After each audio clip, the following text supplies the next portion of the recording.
from REtipster.com. This is the REtipster podcast. This show is all about using your limited time and energy to invest in real estate with lower risk and bigger rewards. If you want to build more financial freedom from real estate without putting your life savings on the line, this show is for you.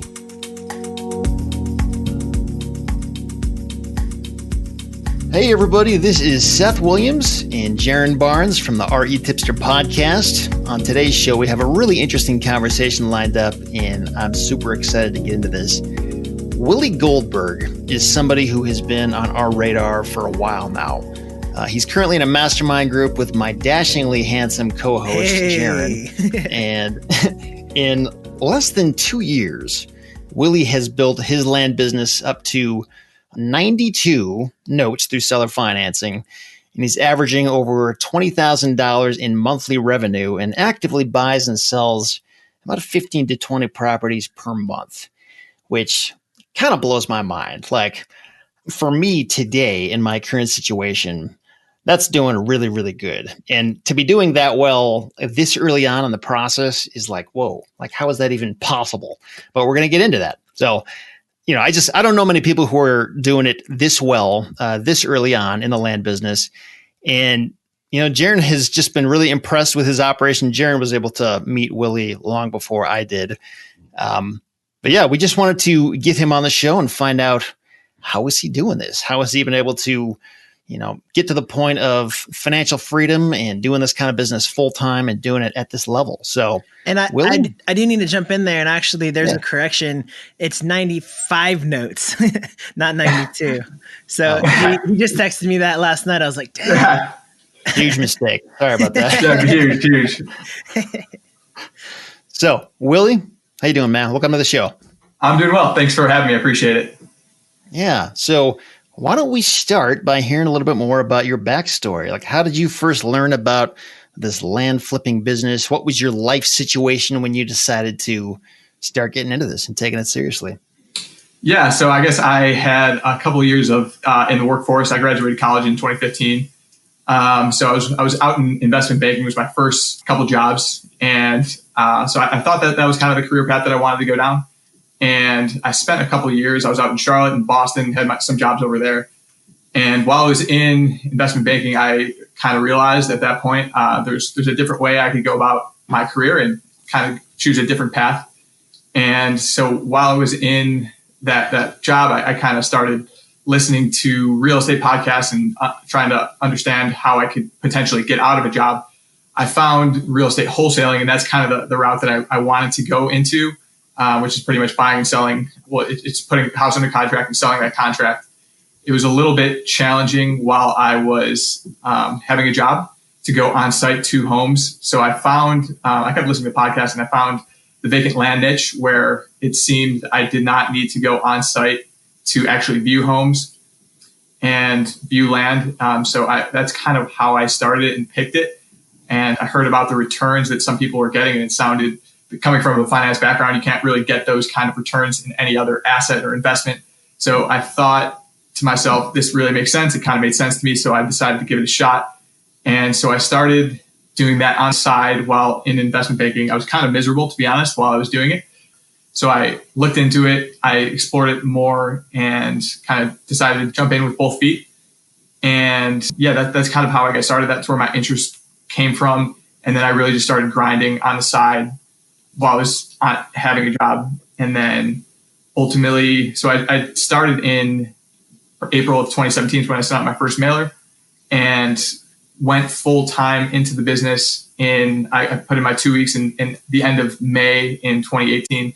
So it's been a little while now, but I haven't looked back, and I'm really happy about the process so far. Take us back to when you first got started, Willie. What was the biggest challenge that you had to overcome, and how did you go about figuring out the solution to that challenge? So I guess it starts with any business that you're unfamiliar with. Though this is my first business, you don't really know how the process starts. You don't know how to go through the complete process of, in this case, buying a property and then marketing it and selling it. It sounds very simple based on really what the fundamentals of the business are, but in actuality, it is quite complicated. There's so many details that you need to pay attention to.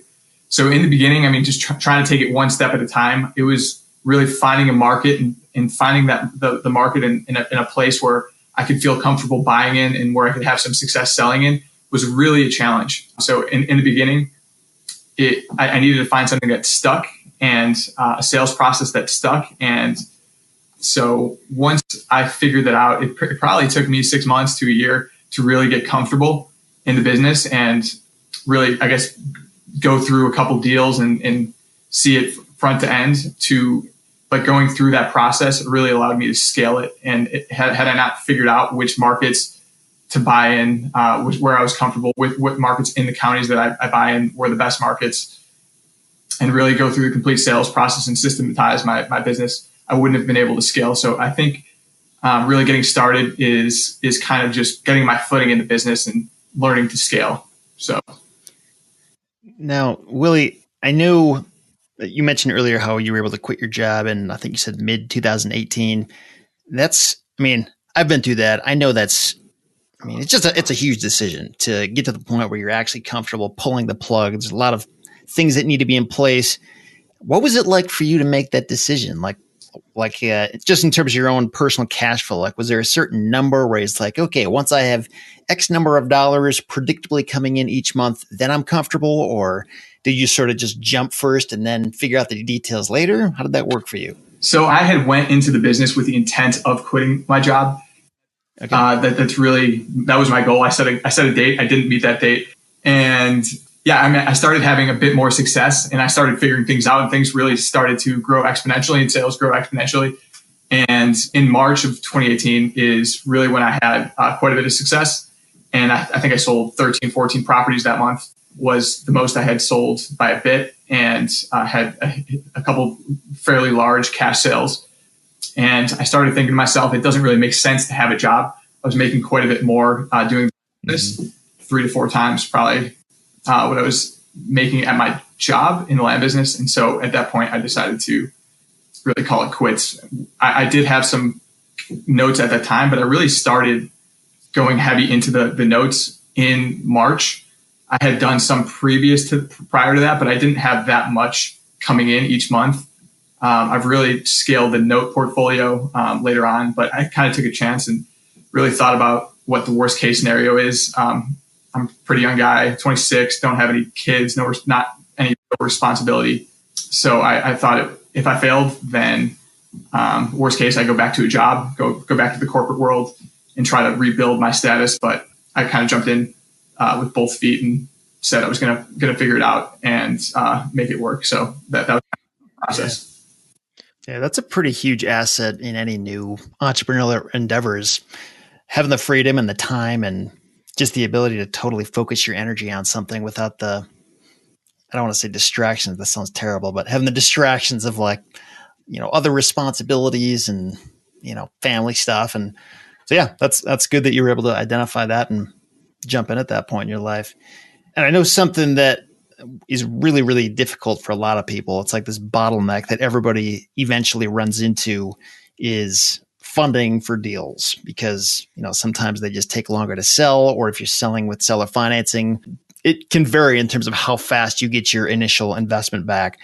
So if you're doing like hundreds of deals within the time frame of a couple of years, you must have figured out a way to deal with that. So what was your solution there? Are you just selling them really, really fast? Is that how it's happening? Or do you have some other source of funding, or did your job pay you really, really well? How did that work? So I originally started with just savings that I had built with my job.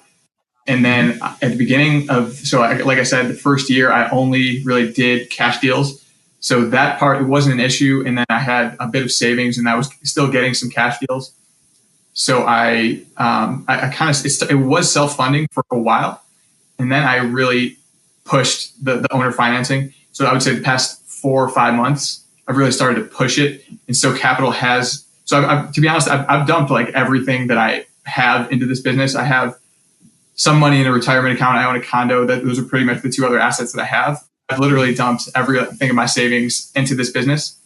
And so I'm now getting to the point where I do need additional capital. I actually just had a conversation with my dad, who's going to help provide me some pretty much some credit to future deals. And I'm going to talk to a couple of bankers soon to kind of get some leverage on the business. I've got quite a bit of receivables at this point. So I've got about 650,000 in receivables, which I feel comfortable financing at least a few $100,000 worth. So I'm going to, I know most people in this business don't feel comfortable using leverage. I do feel comfortable given that I do have receivables coming in each month and then I can finance using those receivables. So going forward, I'm going to probably use leverage to kind of enhance my returns, just given that I think equity is quite expensive.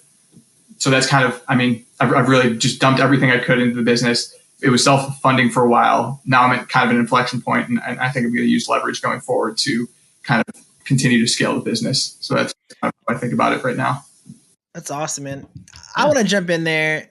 I really want to boil this thing down because here's what's happening in my head. I don't know if this is what's happening in the audience and the listener's head right now, but I'm like literally on the edge of my seat. Like, how did he do this? Like, you are exactly where I think everybody kind of wants to be in their land business. I mean, maybe I'm speaking for everybody, but I know for me personally, this is where I want to be in my land business. So I want us to take a step back for a minute and talk about the process, because a lot of people, they'll buy courses and they'll take action and they'll be plugging along, but they don't just have the fast, spike growth that you've had in your business. So practically when you first got started, what did you do different, you think? I mean, I know you've been in a couple of different land mastermind groups. You kind of keep your thumb on the pulse of the industry. What did you do different in your business to make you so successful so quickly? Yeah, so I think it's fairly simple, kind of what I've done, and in terms of just grow quickly. And as simple as it is, I just send out more mail than the vast majority of people. I send out more mail, and then I really have a problem where if a deal comes in, and even if I have a bunch of inventory in that area, I can't pass it up. So I just keep buying and buying. I mean, as simple as it is, I just buy more property than most people currently in my inventory. I would say I have probably 45 to 50 properties sitting in inventory that I'm actively looking to sell in various different counties. So I just keep buying. I know what properties are likely going to sell in what time frame. And so I just keep dumping more and more mail in those areas and just keep buying. And then I've really systematized my sales process.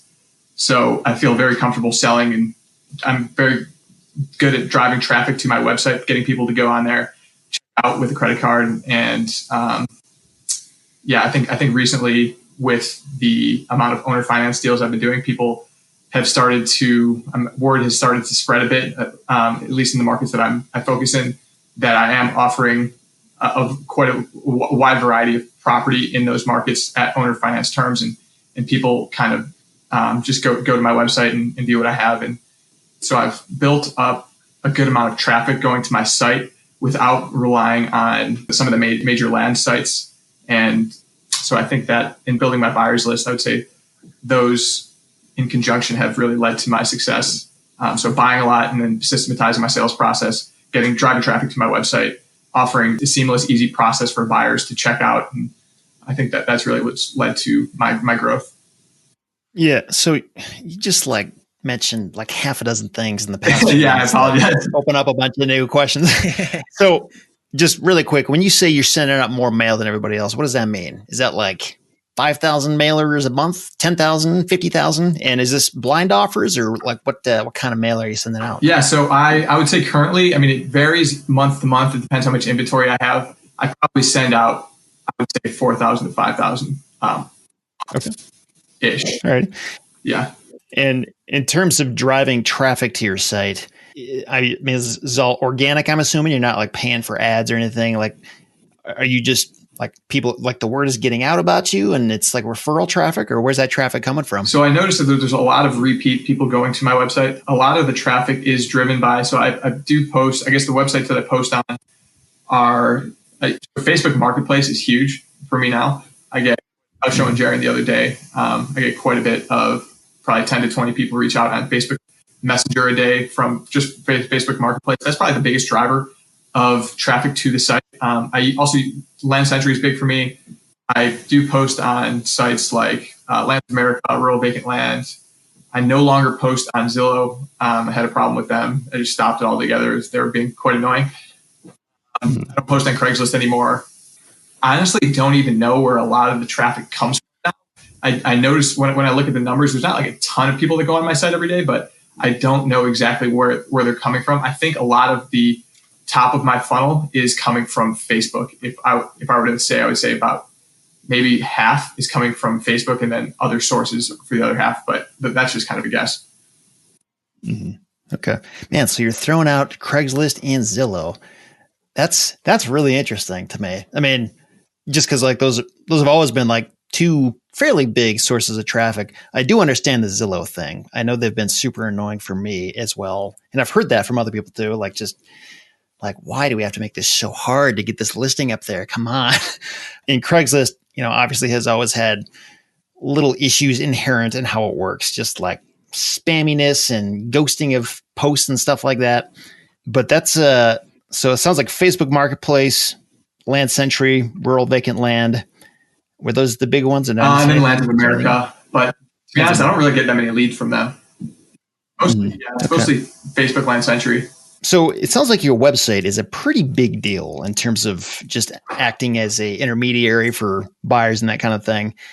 And are you using Investor Care for your site or WordPress or Lead Propeller, or what platform are you using for that? Yeah, so I'm using Investor Care. I kind of chose them a while ago. They kind of sold me on the functions of their website. Yeah, I use them currently. Willie, I also want to talk about, since we're talking about your sources of traffic, I know we've mentioned offline here that 70% of your sales come from your buyers list. And I wanted to take some time to really pick your brain on the thinking process behind your buyers list, because with your buyers list, a lot of times people will say in land, because the end buyers are kind of a one-time transaction. It's not like wholesaling houses where your buyers are repeat customers. Tell me a little bit about why you think your buyers list works so well, and how does it stay relevant? How do the people on your buyers list stay warm or stay hot and engaged in your content and who you are and your brand? Because once they buy a property, aren't they just kind of done? Yeah. So let me clarify what I'm suggesting my buyers list is. So when I have a buyer, my buyers list is really me. Just when someone checks out, they go on my site and they're kind of browsing properties. They check out, and I ask them where they found the property. They said they were just browsing on my website. That's what I consider my buyers list. Or if they see an email and they from me that I send out weekly, then they say, hey, I saw your email. I want this property. And then they check out. Or if they just go on my website, they don't even call me, contact me. They just check out with a credit card and submit their down payment. That's really what I'm classifying as my buyers list. But those leads that come and I'm classifying as my buyers list obviously come from a variety of different sources. So they could come from Facebook. They could come from, I guess, Craigslist when I used it, Zillow when I used it, Land Century when somebody inquires about a property. But when I'm building my buyers list, it's really whenever I have a point of contact with someone, whether they inquire about any property on my site, I'm going to ask them for their email address, and I'm going to add that to my database. And so I think just building that list and remarketing them over time is kind of what I classify as my buyers list, and really nurturing those leads is really what I'm suggesting is why I'm able to sell. I said 70%. I honestly don't know the number. That's just kind of an estimate. That's what it seems like from what I'm just classifying as my buyers list. But it's really nurturing those leads over time through email, pretty much through email and video marketing is how I'm able to nurture them. Dive into that a little bit in terms of the details for us. Like, are you sending, 5 emails a day? Are you sending, 2 emails a week? Are you sending, tell us, what are you sending? And then, in terms of video content, what exactly are you sharing with them? Sure. And also just to clarify, I'm just looking at my stats on my website. In the last 7 days, I averaged 50 visitors a day. So it's not like anything crazy. But so people are just organically going to my site, or they find it somehow through one of those means, and they constantly go back to view properties. So most of those visits were actually made. Okay, so maybe 48. I hate to disappoint you. But yeah, I try to send 2 emails a week. One email to add value to the email list, and then one email that just has the complete inventory list that I have on my website, just so people are constantly aware of what I have for sale, what's new, what's sold, what are the terms that I'm offering. When people see in the email that I'm offering a property at $249 down or something like that, I found offering owner financing and just making them aware through email is a huge driver of sales for me. But I guess two emails a week, one to add value and then one to kind of pitch and let them know what's for sale. How big is your buyers list right now? Just curious. It's not huge by any means. So I'm probably adding, if I look at the stats, I'd have to go to my MailChimp, but I probably have under 2,000. And I've been more recently adding more per week. So I'd probably add, it varies, but probably 35 to 50 a week is my guess. Like I said, I get a lot of traffic from Facebook Marketplace just because I have so many properties posted on there. I don't mark them for sale, or I don't mark them as sold once they sell. Once anyone reaches out to me, I ask them automatically for their email. So I get 10 to 20 leads a day coming through Facebook Marketplace. I'm always asking them for emails, trying to get emails there. So that's my primary source of the top of my funnel. And so I think Facebook Marketplace is inherently a great place to build your buyers list, just because those people are already shopping land. So that you know they're shopping land in the markets that you own land. So if you could just use that and magnify the people you're getting from that service, I think, for me, that's been a great way to build my buyers list. So going back a little bit, at what point or what number roughly would you say that your buyers list was, like, what was the tipping point for your buyers list where you had, like, let's say 500 buyers or 800 buyers, where you really started seeing a big significance in your bottom line in terms of your buyers list? Does that make sense? Yeah. So I don't know. I can't think if there's any specific moment when Facebook Marketplace kind of picked up. I don't know if you guys noticed, but I don't know, or maybe I just didn't pick up on it like a year ago. But when that started picking up, I started getting way more leads into the top of my funnel. So that, I would say, if there's any indicator of when it started to grow quickly, it's probably when Facebook Marketplace started getting bigger. Willie, one other related question to that. I know something I hear from a lot of people, and I experienced this myself, is that usually with a buyer's list, like, the real movement and action happens from a pretty small number of those people.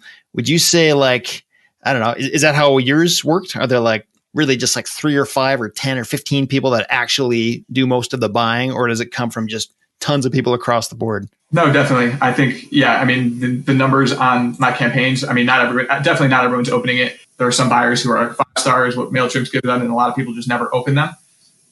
Really clean the list, but I'm just looking at some of my campaigns right now, and some of them are getting 25% opens, 17% opens, 28% opens, 16% opens. And those numbers are like 400 opens out of a list of, I don't know, almost 2,000. So it is, when I'm sending out these email blasts, not nearly everyone is paying attention. So you're definitely right about that. Mm-hmm. Now, going back a little bit earlier, if you're willing to share, and you don't have to by any means, but something that I'm just curious to know, because of the issue of, hitting a bottleneck with funding availability to buy new properties and keep the machine moving, was there like, for example, when I started, I had $3,000. Like, that's all I had to work with.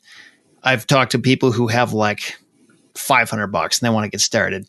And in my mind, like, I think it's possible to start with less than 3,000, but I needed like every dollar of that. Like, and I couldn't afford to make a whole lot of mistakes with that kind of starting capital. Well, how much did you start with? Was it like 10,000 or 20,000? It almost sounds like as you started to see proof that the business worked, you kind of reached and grabbed more money and threw that in the business. Is that how it worked for you? Or? Yeah. So I did start out with more than anyone needs to start out with. I threw 50,000 into a bank account. I had other funds that ended up putting that to work. But yeah, I started with 50,000, tried to build up an inventory close to that. It took me a little while. I didn't have the confidence to continue buying properties in the beginning until I kind of figured out how the process works. And then I started continuing buying up until really I had 50,000 inventory. Now I have quite a bit more than that. But yeah, so I started with a good amount of funds that were just from savings from the few jobs that I had. Cool, man. Yeah. So I wanted to just ask you on that too, Willie, like, at first with marketing cost, what were you comfortable doing for your first direct mail campaign? And were you doing blind offers out of the gate, or how did you test the waters and then build up to where you're doing 4,000, units per month? Yeah. So my first mailer was postcards. It was the only mailer that I did with postcards.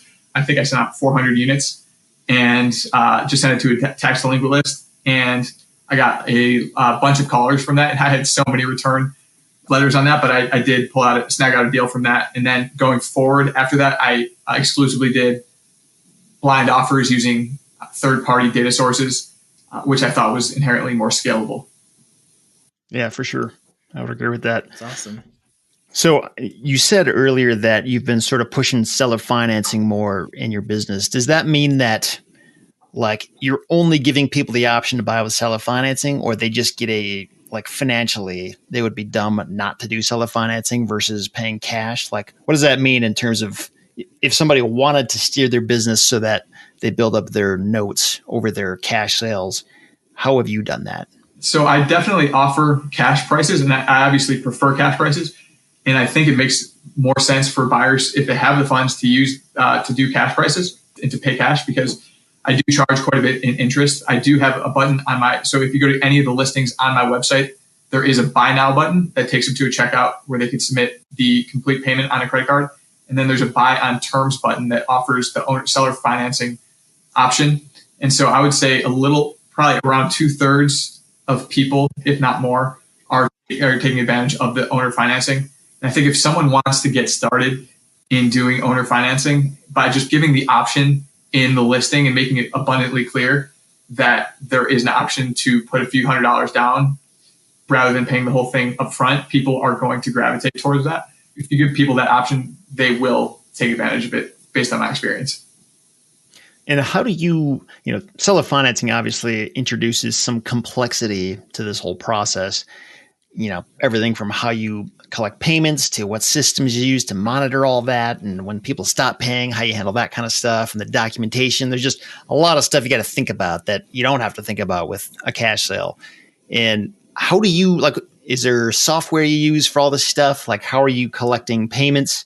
How do you monitor stuff? Tell us a little bit more about how your systems work. So currently everything is on Moonclerk and Stripe. That's my payment processor. When someone goes to my site, I guess the process is they click buy on terms. It takes them to a checkout. They pay the down payment plus a document preparation fee of $250. And once I receive the payment, I have my virtual assistant. She puts together the paperwork. So there's 2 documents that I have them sign. It's a purchase agreement stating that I own the property. I agree to sell to them at the stated terms, and a promissory note stating that they promise to repay the remaining balance over time. Those 2 documents will give the buyer legal claim to the property while they're making payments. So once my assistant prepares those, I upload them to signnow.com. It's been a very useful tool. And I have the buyers sign that electronically, usually done within a day or 2. And that really is all that's in place while they're making payments. And in the meantime, they make payments on Moonclerk, or the Stripe charges them automatically each month. When they click the buy on terms button, it takes them to a checkout where it's automatically drawn from their credit card in 30 days and for X amount of periods. So it's really all automated, and it doesn't cost me a lot of time or effort to kind of put together the note. Given that my assistant does it, I just upload it and sign it, and everything else is automated on the back end with the payment processor. Mm-hmm. Man, that's awesome. Talk about setting up an automated business. Like, that's epic, man. Mm-hmm. So I want to talk about your guarantees on your website, because I know that if you go to www.wglands.com/guarantees, you have 2 promises that you offer people that really struck a chord with me. I was like, dang, it's smart, but it's somewhat risky. So talk to us a little bit about your guarantees. I know first one, you have a 60-day satisfaction guarantee where if they buy on terms, you'll let people exchange out their property for another one. And if it's more expensive, then you just kind of roll them into a new loan where they can pay the difference over the duration, just maybe extend the loan term or increase the monthly payment, however you work it out. And then you also, this one's the craziest one to me, you will let people who buy on terms cancel at any time with absolutely no strings attached. And that was the first time I've ever seen anybody do that. And aren't you kind of like worried that you're going to have a bunch of people come in and buy property and then like a month later, like just cancel on you? Are they just deeding it back to you? Like, is that how they get out of it? Or So basically, I guess I'll answer the first part first. So the satisfaction guaranteed part is I want people to have a seamless buying experience. I don't want them to be any drawbacks for them to buy a property. I want them to buy it and then say, I'll buy it today. If I don't like it, whatever, I'll get my money back. I just want them to kind of get the funds in to purchase the property. And to be honest, there has been only one person who has taken advantage of that. So I'm not worried about people constantly changing properties or that kind of thing. And the cancel anytime guarantee. So they can pay the down payment, they pay a few months, 6 months, whatever, and then they stop paying. That's totally fine by me. I obviously prefer that they keep paying. I would like them to pay off the property. I don't have to resell it, nothing like that. But since they are only signing a purchase agreement and a promissory note, nothing gets recorded at the county. So I never ever deed them the property before they pay off the property. So they only get a deed after their final payment. So if they stop paying, they breach our contract. Our contract was never recorded in the first place. So pretty much if they, in my contract, I state within 40 days, if they don't submit their payments, then they are defaulting and I have the automatic right to resell the property. So if they submit a down payment, pay 6 months, they're down about, I don't know, $1,500, say, then they lose that $1,500. In most cases, I will already have my cost out of the property. I guess it very much depends on which property. I usually get my funds out of the property and then I resell it. So in theory, it is beneficial for me to have them default. Like I said, I really prefer that they do not because I do not want to resell it. But in terms of building equity, I just mark it up and resell it at the same price. In many cases, I sell it at even higher prices because I don't know, as through my experience so far, as I've gotten more experience, my margins have increased quite a bit. And so some of the people who have defaulted in the past, I've honestly sometimes, there's only been like 3 or 4 people who have defaulted. In all those cases, I've marked those properties up to higher amounts and I have resold all of them. So that's kind of how that process works. did you have to have an attorney, or I guess, did you have an attorney look at your seller financing documentation in the state where you're doing this before you kind of went forward? Or did you just kind of like find a template and full steam ahead? Yeah. So to be honest, I looked at who was doing well in owner financing in the market, and I pretended to be a buyer for that company, and I kind of just tagged their templates. I did have a lawyer add like one clause into it, but other than that, it's just really kind of use a template that I thought made sense and kind of run with it. That's pretty smart, man. I never would have thought of that. I think your guarantee and a lot of the things that you're doing in your business is very smart, because I would have never thought to give cancel any time guarantee, but it makes a lot of sense because if you have $1,000 to, let's say, even up to $5,000 in a property, and let's say somebody comes in and they start paying you anything for 3 months, even if it's $250 or whatever, like that's just icing on the cake, and it's not a big deal just to take back the property and resell it. So it's a very smart move on your part, my friend.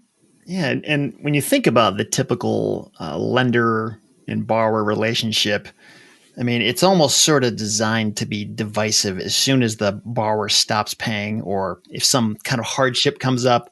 Like a lot of times the borrowers will respond by like, well, I'm not going to talk to him. I'm just going to run. Like, I'm just not going to handle this. But like when you make it so seamless and like, it's almost like you're planning from day one for something to happen. It's like, how do we make this as easy as possible? Not if, but when that day comes up. And then when it does, it's like, well, we just kind of follow the plan because it's pretty easy. I don't know. I've never seen somebody approach it like that, but I can see it being super beneficial. Yeah. So I agree. I think I just try to make it as easy on the front end to check out and do that kind of thing. But yeah, the paperwork is very clear with what happens when a buyer defaults. And like you mentioned, some I've had two situations where buyers just completely stopped responding and they did not communicate with me or anything. And I just have the legal right to mark it up and resell it. So you're definitely right about that. Cool. So kind of going on the same lines of your website there, I want to talk about the videos that you have on your About page, because it seems like a lot of the video content that you put out is teaching people a lot of aspects on how you do this business. And I thought that that was very interesting, because the audience there, it's not like you're an REtipster or a land academy where you're making money from teaching people how to do the land business, but this is your buyer's site. And I was just curious. I thought it was smart on one hand because it is a very authentic way to establish trust. You're like, hey, I'm an open book. This is what I'm doing. But aren't you kind of afraid that people will come and see your videos there, and instead of buying from you, they'll just go do a direct mail campaign or something? Yeah, I'm not really worried about that. So I guess the reason that I do that is just so people, I guess, to kind of establish myself as an expert. It gives kind of a credential when you're browsing my site. A lot of people in the beginning, my first year, were pretty skeptical about submitting a credit card payment, and submitting a payment on a property from someone who's not a realtor, no title company involved. When I put those videos on there and people see that I am experienced, that I know kind of what I'm talking about, I've done this before, they are quite a bit more comfortable, and people don't really question the business, and they're way less hesitant to check out with a credit card. So I put that on there to, one, establish credibility in what I do, two, really just so people feel comfortable in knowing that I have experience doing this. So that's kind of the thought process. And also, I think the more you tell, the more you sell, really. So I think if people understand how I'm acquiring these properties, and it's not just a scam, that I'm actually going through a complete process, I put a lot of thought into this, that I'm actually doing this and adding value and getting stupid discounted property. And I think that'll resonate with people. It'll make people kind of recognize that this isn't a scam. And so I think that kind of will resonates with people, and people recognize that, oh, they can get a property that's less than retail, and this is the guy who's offering it, and here's why he's offering it. So I think those videos kind of clarify a lot of those question marks that some people might have. It's kind of funny because I've been doing making videos and stuff for so long. I almost forget what it's like to be on the other end. And I was hanging out on your website today, watching a few of those videos, and it is interesting. Like, prior to that, I didn't have a whole lot of context for who you were. And after about 3 videos, I had like an all-out man crush. Crazy. I'm glad. The videos are working. So, awesome. Next thing I know, I'm going to see Seth Williams checking out on my website. Yeah. For 5 acres in California. Yeah. So nicely done. Now, another question I had for you. It sounds like pretty much the bulk of your business only happens in a few key counties. And one of those counties is LA County in Southern California, which is the common train of thought you'll hear from me and a lot of other people who do this land stuff, is that we target counties that are sort of rural, like an hour or 2 hours away from a big city, not a huge population, nothing like LA County. And here you are killing it in exactly the kind of place that I don't typically go and work. And I think part of that is because a lot of the experience I've had in densely populated counties has been in places that are not LA. We're talking like Detroit, places that have a very large and prominent ghetto area of the county. LA is just kind of a different animal, but it's obviously working for you. So I wondered if you could kind of go into, like, do you intentionally target densely populated areas now? Is that kind of your goal, or is that just sort of happen to be a market that worked, and so you keep going there again and again? Yeah, so I guess at the beginning of my career, I sent out mail to a ton of different counties. And so I just started buying properties in some areas, and I was able to sell some in other areas. And so if I were to go back, I don't know that I would choose LA County. It's actually really a pain in the butt to work with them. It takes 6 to 8 weeks to record a document. I'd probably go to another state where you can more systematically buy and sell properties without the head. That's kind of surprising for a county like LA. You would think with all the tax revenue they have like a better system. Yeah, actually, all the counties I work in are really, really bad at recording deeds, but that's beside the point. Yeah, in California, you can't use Simple File, right? Yeah, you can't use Simple File, so I can't automate it like that. So that part is quite annoying.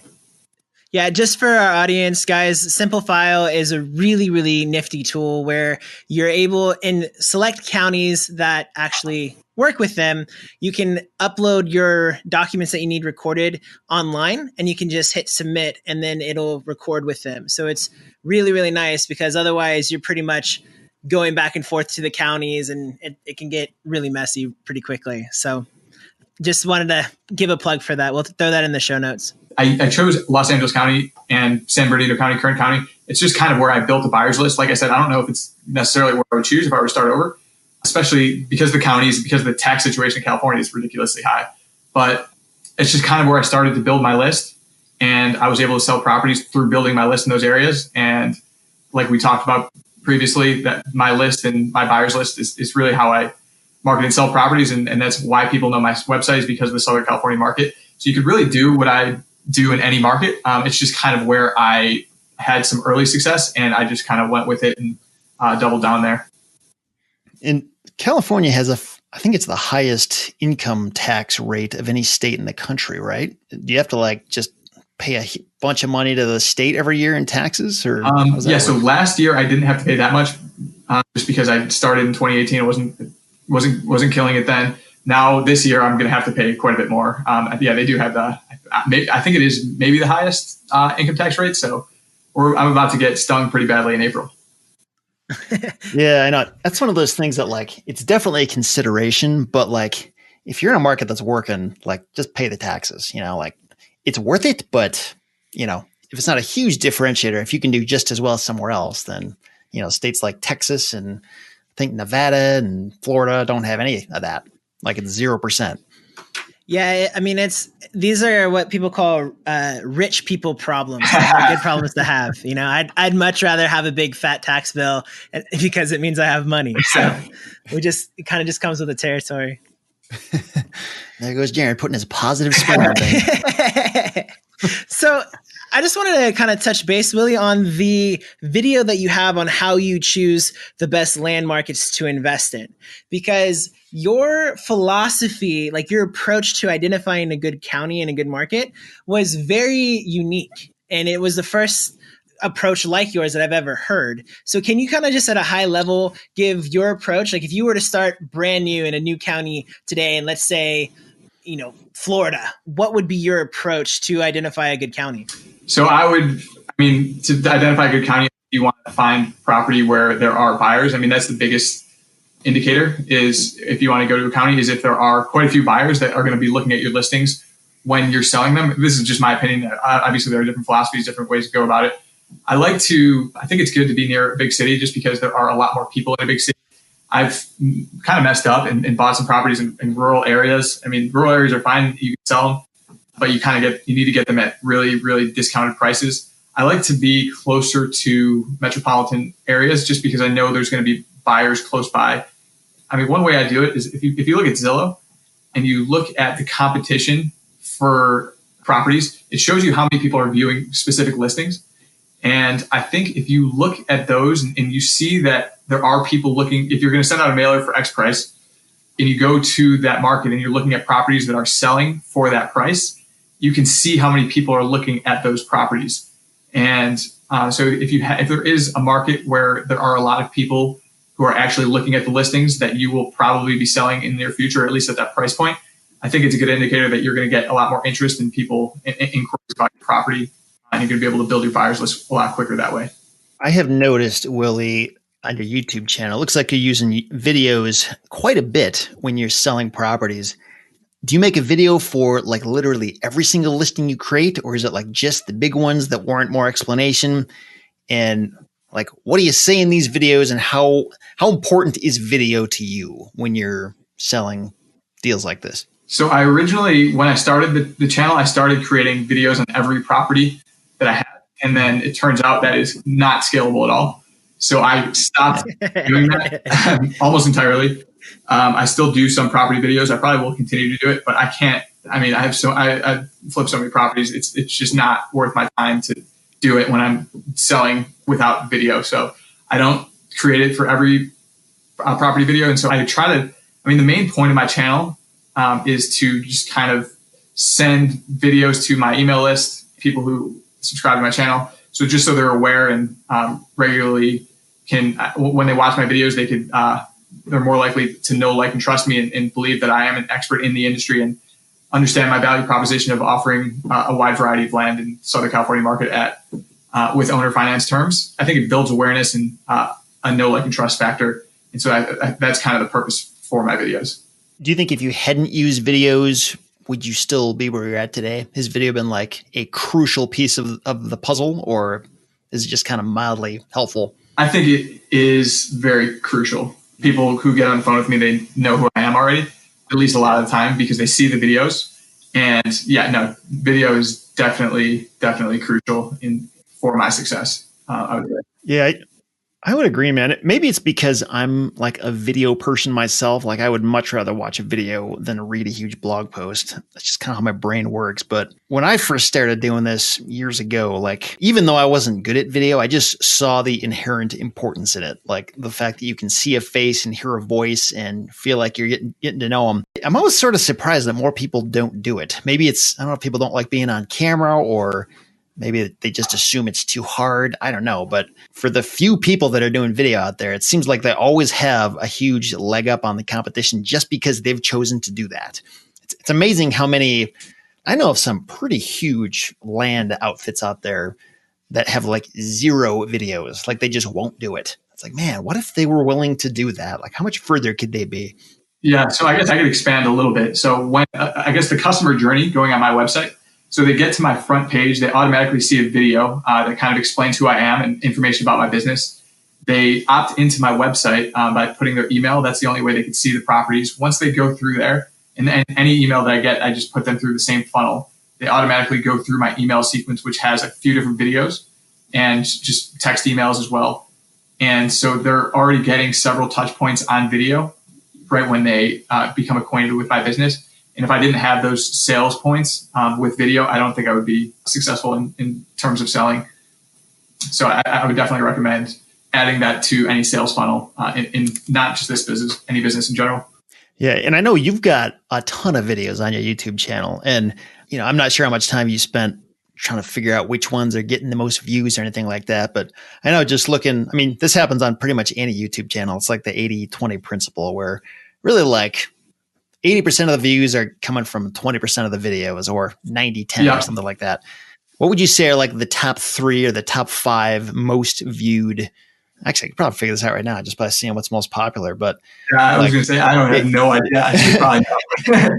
Well, I wonder like if somebody listening to this is like, man, I really don't like the idea of making videos. I don't want to do this. But if I just made like the top 3 or 5 most important ones, like what would those be? What would I need? Yeah. So I guess the ones I put on my about page, I deem as being like good ones to like persuade people that I'm an expert. So if I want to go and kind of view, I think explaining what I do, people don't understand what the heck we do, how we're able to sell these properties at discounts and why we're able to. So I think if you explain that, like I do pretty clearly in one of those videos, I think it's the first one I put on there. Mm-hmm. People are going to have a much better idea of like, okay, this is real. This is what this guy does. Yeah. And I think that one's a good one, but I don't know if you necessarily need to do it. I think just being able to have touch points on video where you can get people to know who you are and that kind of thing. I think that's, yeah. I almost wonder if somebody say like you just can't stomach the video thing, but you could at least record an audio clip and like put that. Like probably even that would be way better than just having static text on a screen. You know, if somebody could hear your voice and that kind of thing. So yeah, I think any kind of alternate media you can use to appeal to people's senses a little bit more can go a long way. Yeah, and I'll just chime in there. I've noticed that when I've done like a big professional video versus just using a video like on my iPhone, for example, I've actually had more engagement and just a better response from the video that was on my iPhone that was just simple, that was just more personal. So this stuff doesn't have to be complicated, guys. Like you can just grab your phone and make a quick video, maybe do, 3 different takes and pick the best one and just run with it. Don't even worry necessarily about editing. And I mean, obviously the more professional you can be, the better it's going to be, but don't let all the information and the process bog you down. Just take action and you'll see that it will really move the needle for you guys in your business. Yeah. And I've found oddly, I mean, when I wear something that's more revealing, or even if I go shirtless, like it does amazing things for the view count. That's hilarious. Well, hey, Willie, tell me about your method for running comps and coming up with offers when you do blind offers, because like obviously comps and figuring out your maximum available offer, like that is probably the hardest part of our business, arguably. So dive into your method for that. Sure. So I guess when I'm originally sending out an offer campaign, I'm kind of looking at just the lowest echelon of properties. So I would probably choose the lowest echelon of properties that have legal road access. I kind of throw out the comps that don't, because that's, obviously a huge flaw in the property and why they're selling at meaningful discounts. So I try the cheapest ones that have road access, nothing blatantly wrong about it. And I kind of just divide that in two, maybe 40% to 50% of that. And then I will just blanket an area that I'm interested in. And when properties come back, so I don't put too much thought into the front end. I really spend quite a bit more time on the back end when properties come back in the mail. And then I really hone into the exact city a property's in and look at more specifics into the comps. And hopefully I don't have to renegotiate, but if there's something, if the comps are different in one area than another, then I will go back and refine my offer at that point. But I don't spend too much time in consideration in the front end because there's always negotiating on the back end that you can do. So 2 questions on that then. Question number 1, do you find that people are open to a renegotiated price, or normally is it like you might get 1 in like 100 or something, but normally if you're renegotiating, it's like out the window, you're not getting the deal? And then number 2, what website or resource are you using to find these listings? Sure. Yeah. So people are very, very open to, it depends what situation you get someone in. If you find a motivated seller, which is truly what we're looking for, then they're going to be very open to you sending a renegotiated offer. Some people will not be happy about it and just tell you no and maybe yell at you. But I don't want to give a percentage, but a really good amount of time, if you renegotiate people, you just kind of get over the fear of renegotiating. But it's just kind of inherent what you need to do when you're sending out blind offers. You're not looking at these properties. And a lot of times I send out really low renegotiated offers and people still, even if I don't want a property, I will always send out an offer at an extremely low price. And you'd be kind of surprised at how responsive some people are. And I've found some of the best deals that way. So in terms of looking at comps, I usually use LandWatch and Zillow. Those are probably the 2 places, sort low to high, and based on the acreage range that I am interested in. Awesome. So, Willie, I'm curious, how do you navigate that conversation where the seller ends up being open to it? Like, is there a script? Are there any specific talking points? Like, what does that look like? Yeah, so I would never contact the seller and be like, yeah, my offer is wrong. I have too many at that price. I'm going to renegotiate. I always find some flaw about the property that I suggest is a flaw, and I hone in on it and kind of emphasize it, and then renegotiate based on that flaw. In most cases, I won't renegotiate if there is no flaw. So there in these conversations, it is genuine. So yeah, I really just, someone's going to be understanding if I send out an offer for like $3,000 and the property has no road access, half of the property is on a hill. I'm not going to buy that property, but I think they would be appreciative that I'm still giving them an offer to buy the property, even though there are these flaws that I wasn't aware when I sent the offer. So a lot of times people are understanding and be like, yeah, I'm aware that this property does not have a road up to it. So yeah, that's why I was trying to dump it. And I will take your offer now for $1,200 when you were offering $3,000 initially. So let's just get the process moving forward. Mm-hmm. So kind of getting to the end here, I'm curious if somebody is interested in the land business, maybe they've heard about it here and there, it sounds intriguing to them, and they just hear this interview with this guy named Willie, who's just been able to like go nuts and accomplish what many people have not been able to do. What is your greatest piece of advice for those people if they want to get to where you're at? Like, I don't know, what would you say to them? So I think to get to where I'm at, you really need to scale and understand, like at the beginning, it's not easy. You need to kind of figure things out. My first 6 months, I probably sold, 10 properties in the first 6 months. The second 6 months, I probably sold like 40 properties. So it grew quite a bit. And then in my second year, I'm coming up on the end of it. I'll probably sell close to 150 properties and 1.1 million in sales. So it's kind of hockey stick. You kind of got to figure out the markets and some of the finer details of the business, and then really hone in on those leverage points and just double down, triple down, quadruple down, and build the systems so that you can scale, because the business is really, really scalable. I find a lot of times where I buy property for, $2,000, sell it for 10, 15,000. I don't spend a lot of time on those deals. And so you can really, really repeat that and not spend a lot of time in the business. You just have to figure out what markets work for you, what areas, and really build systems and just really double down and plow into what's working. And because, like I said, it is an extremely scalable business if you set it up properly. Are you using a CRM system? Like, how are you managing all of this activity? So I was showing Jaron the other day, we were chatting. Everything's in like 5 tabs in Excel. It's a pretty detailed tracker. Mm-hmm. Yeah, I think that there's something weird in the water when people work at banks, because like every single person that I've ever talked to or had interaction with that worked at a bank or in the financing industry is like an Excel wizard. And I'm like, I wish I had your guys' magical powers, but both Seth is really good at it, you're really good at it, and I'm just over here in like my Google Sheets, like trying to figure it out with 2 fingers on a keyboard. I'm just impressed that you have that many deals going on and you're doing it all in spreadsheets. I mean, that's do you spend a lot of your time in those spreadsheets? Like, is that something you're in every single day, like monkeying around with it or? Yes, I would say I spend hours each day in those spreadsheets. I spend quite a bit of time monkeying around in there. I just keep all my like to-do lists. It's very detailed, and every deal that I have, every property, I track a lot of data in there. And I spend quite a bit of time in there. And then when I try to systematize the business with my VAs, everything's in Excel. So just to keep track of everything. How many VAs do you have? I have 2 that help me out with my daily tasks. I send the tasks to one, and then 2 of them work on them.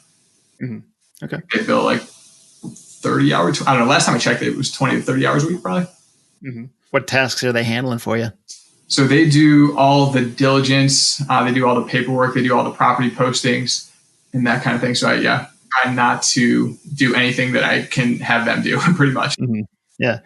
I think maybe my takeaway, and maybe you correct me if I'm wrong, but based on how you answered a question a few questions ago about your greatest piece of advice, it sounds like you're somebody who has really kind of figured out like what is working. And once you know what's working, you sort of double down on that. You don't spend a ton of time like exploring new stuff. Like, I've never tried this thing. I'll try that today. It's more like, nope, I know this works, so I'm going to keep doing that. Would you agree? Am I hearing that right? Or Yeah, no, I think that's exactly right. So I'm like, a lot of people don't like desert property, but I've kind of figured out a market that works. And it's pretty much just inventory. It's numbers on a spreadsheet to me.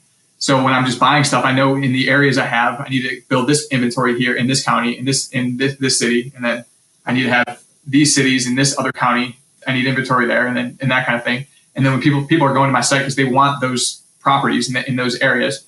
And so I've kind of figured out where I need to buy, and I don't really think of it. I try to just keep it as simple as possible and try to just build it that way without really overthinking it. Mm-hmm. Okay, cool. So moving on, we've got 3 final questions that we want to ask you. They're kind of broad. The answers could go in any direction. So sometimes it gets a little awkward. It could be extremely awkward and embarrassing, but we'll just kind of head into it and you can answer how you will. So first question, what is your biggest fear? So I would say, I think I would probably have answered this differently maybe a year or 2 ago. I'd probably be more concerned about finances and that kind of thing. But I think my mindset has shifted quite a bit since becoming an entrepreneur. I've become a lot more comfortable with the worst case scenario. Like I said, I'm 26, single, don't really have a lot of responsibility. If for whatever reason I have lost it all in the business, then I think I would be able to kind of replicate it and do it all over again. So that said, I don't have those kinds of concerns. I guess the only real fears that I would have is if anything happens to my health or anyone close to me, there's some sort of catastrophe or something. So I think that's what I would say. Mm-hmm. Personally, clowns are my biggest fear, but whatever. Clowns. We're hanging out with me all day, Seth. That's a really good question. I don't know how that works. So, Willie, what is something that you're most proud of in life? So I would say relationships that I have developed with family and friends. Just throughout my life, everyone I could attribute so much to just having good relationships with my family, and friendships have really gotten me pretty much everywhere I've wanted to go. And I think the people around me are really just what make me happy. So I think that's what I would say. Now, what is the most important lesson you have ever learned? Most important lesson, I think, is just to have integrity with everything that you do, not just in business, but also your personal life. I think you'll go a lot further if you are honest, and people will respect you quite a bit more if you have integrity. So I think it's taken me quite a bit further than I would otherwise if I had a different kind of personality. And I think it's helped me to develop good relationships, and it's allowed me to be successful in business and that kind of thing. So that's what I would say. Cool, man. Well, Jaron, what do you think? Is there any other huge questions that I'm sure there probably are, but we don't have time, but are there any super important questions we should wedge into this conversation before we wrap this up? I don't think of any, but I just want to say, Willie, that to date, this is probably within the top 3 most favorite interviews that I've done on the REtipster podcast. Yeah, it's been really good. I've really, really enjoyed your time and your insight and just how open you've been with us and the audience. So thank you, man. Yeah, no problem. I appreciate you guys having me. It's been great. Yeah. If people want to learn more about you or check out your website, what is your website URL? We're going to have it in the show notes as well, by the way, at retipster.com/39. But quick rattle it off for us, Willie. Sure. It's WGLands, Walter George LANDS.com. Okay. Email is Willie, WILLIE, at WGLands.com. My YouTube channel is WGLands. And yeah, those are probably the best ways to reach me. I hope you're ready to get thousands of emails and have your website crash, because that's what's going to happen. Millions. Cool, man. Well, Willie, again, thank you so much. Appreciate your time and all of your experience that you're sharing with us here. Check him out to the listener if you want to see more about what he's got going on. And yeah, I think that pretty much wraps it up. So thanks again, Willie. Awesome. Thank you guys both. So there we go, folks. Hope you guys enjoyed that conversation with Willie. I know we certainly did. Got a lot out of that. So something that we thought would be kind of fun and different and interesting, guess we can only do this one time, is if Jared and I both answered the same 3 personal questions that we just asked Willie. So why don't we do that, Jared? Yeah. What is your biggest fear? So my biggest fear is death, which is really ironic because my faith is actually a big proponent of my life, but it's just the truth. I think about death a lot. I think about death like multiple times a day. And I think that it's good. It's healthy in some regards because it makes me live intentional every day. Because I know that my life here is limited. It's not forever. And I think a lot of people don't live with death in mind. And so a lot of times they waste time and they waste their activities doing things that don't matter. They get upset about things that they're not quick to forgive and let things go because they think that life is going to go on and on and on. But yeah, I mean, death and just the fear of, the moment that it happens, like, I don't know. Like, is it like the process you're afraid of, or is it like what's on the other side? Just the uncertainty of knowing exactly what that's going to be like. Like, there's some cognitive dissonance because I really believe in God, but just practically the fear is that I'm wrong about God and that I'm going to die and there's just nothing. Like, I'm just going to cease to exist. That's my biggest fear. Yeah, man. I know what you mean. I don't think this is uncommon, even with people that have some kind of a strong faith background. I know my grandfather was like one of the strongest Christian figures I've ever known in my life. And even I remember when he died of cancer when I was 11, I think. And I just remember hearing him talk about, like, I don't really know what's on the other side. Like, I have, what if this is all just like not real? And in my mind, it's like, what if there's like some key component of my faith that I got wrong? What if I go to hell because I screwed this up? No matter what you believe, like, you can't honestly say, like, and if you don't have some kind of, I don't know, healthy fear of that, that would be weird to me. So it makes sense that you would say death for sure. Yeah, man. What about you? I wasn't going to say that. I guess death is certainly a legitimate fear. For me, I think, as I just think about like day to day things I frequently think about, it would probably be either some kind of like financial catastrophe, which is, it's odd because I have spent a lot of time trying to set things up so that that's basically impossible. But I don't know, that fear is probably what's led me to do that, you know? So, but I guess fear of some kind of financial insecurity, or I don't know, maybe as a public figure of sorts, not that I'm a celebrity because I'm not, but you are to me, bro. there's certain, yeah, I mean, there's at least 8 people out there that follow the blog on a ongoing basis. And I don't know, I would just hate if like, I somehow screwed something up or misled people in some way, or there's a lot that kind of sits on my shoulders, and I take the responsibility really seriously. Like when anybody does something that I say I've done or something that I just outright recommend, it carries a lot of weight. Like I don't just do that flippantly. And I know a lot of people do it flippantly, and that bothers me when I see that. So I would hate for something I did ever to lead somebody astray in some way. So I guess that's another fear that comes up in my mind sometimes. Yeah, I want to, before we go into the next question, I do want to add to mine as well that another big fear that I have is the fear of not reaching my full potential before death happens. So I'm driven by like greatness and like success. Like on the Enneagram test, I'm strongest in the achiever, which I guess the 3. Yeah, the 3. I'm a 3 wing 2. So I'm an achiever and I'm a helper, I guess. And every day I think about, man, this is super morbid, but welcome to my mind. Like every day I think about, I'm going to die. And if I were to die right now, I would not be satisfied with the life that I've lived. And so every day I'm driving like, come on, man, I got to get there. I got to like change the world, So. Yeah. I totally get that, man. That same thought goes through my head all the time. You ever heard of Michael Card? Does that name mean anything to you? He's this, he was pretty big in like the 80s and the 90s. He's a Christian recording artist. And he's got this song where the lyrics are, reject the worldly lie that says that life lies always up ahead. So basically like this idea of someday I'm going to get there. Like I'm not there yet, but someday it's going to happen. Someday it's all going to come together. I'm going to have the money. I'm going to have the success. I'm going to have whatever it is I'm driving at. That's really, when you think about it, I don't want to say it's a lie, but man, it's you're never living in the moment. Like you're never thinking like right now, I'm content. I'm happy. Like things are good. You're never recognizing all of the stuff that has already gone right.